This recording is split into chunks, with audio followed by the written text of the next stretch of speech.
Great day.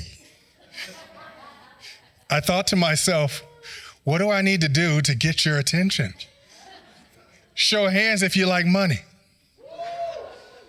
Yes. How many folks here could use $100 bill? Yes. I love the enthusiasm. You want this, don't you? You could use it, right? Absolutely. Why do you want it? Ooh, it got quiet on me. Because it's worth what? Value. Thank you, $100. You want this because it's worth $100. But let me just, it's nice and crispy, straight out of the time machine too. Looks good. But what if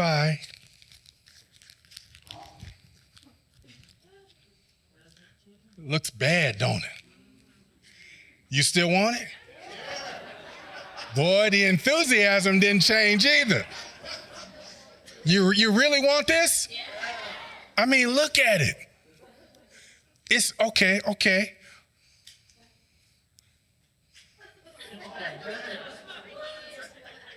Now it's all dingy.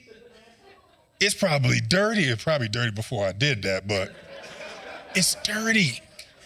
You still want this? Yeah. Why? That's good. I love that. So let me tell you a story. And this story is about a client of mine named Jack. We'll call him Jack for the purpose of protecting the innocent. Jack has been at this organization for 20 plus years.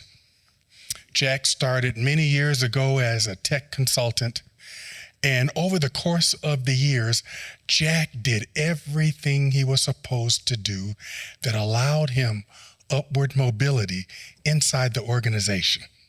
And what Jack did, he allowed himself to grow. Jack became the supervisor after several years, and through his hard and consistent, diligent work, Jack became promoted to manager.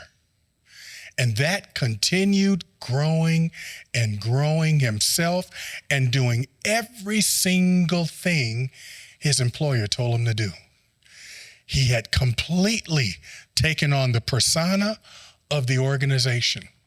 Wherever they needed something done, Jack was there. This landed Jack all the way up to Director of Operations. And now Jack's Director of Operations. He loves the title. He is doing great work. Jack is on top of the world. Then the organization decided we got to do some restructuring. We have to go in a different direction.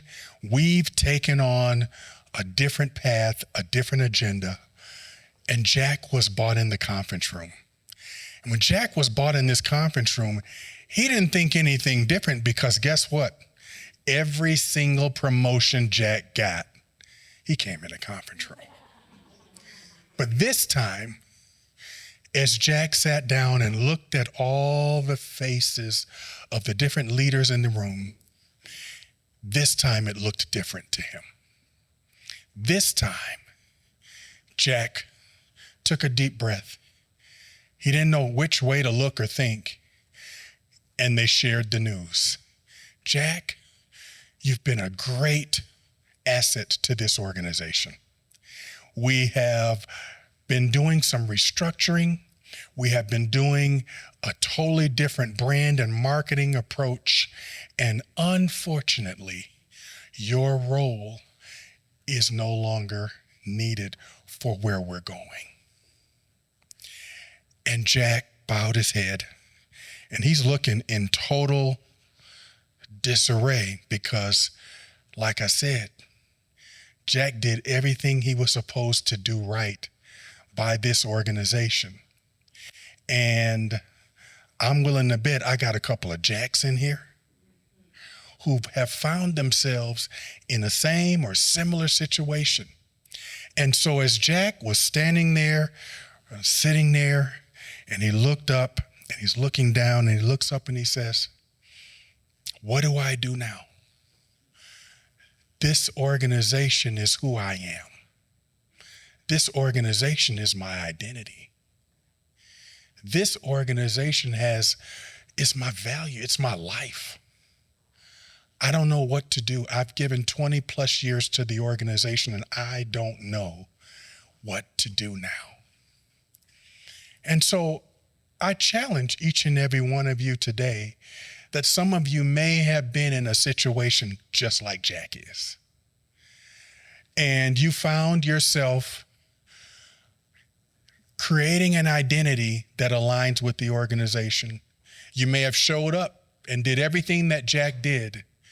And somewhere in your professional journey, you lost sight of who your value was and who your identity was.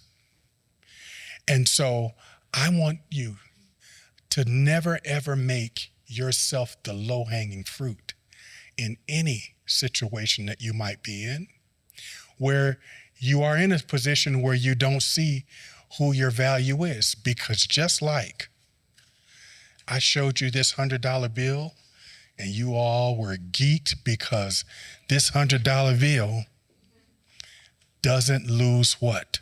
Value. So what I would lead to each and one of you today is that you don't have to become valuable. You already are. And every last one of you in here is worth a whole lot more than $100. Thank you.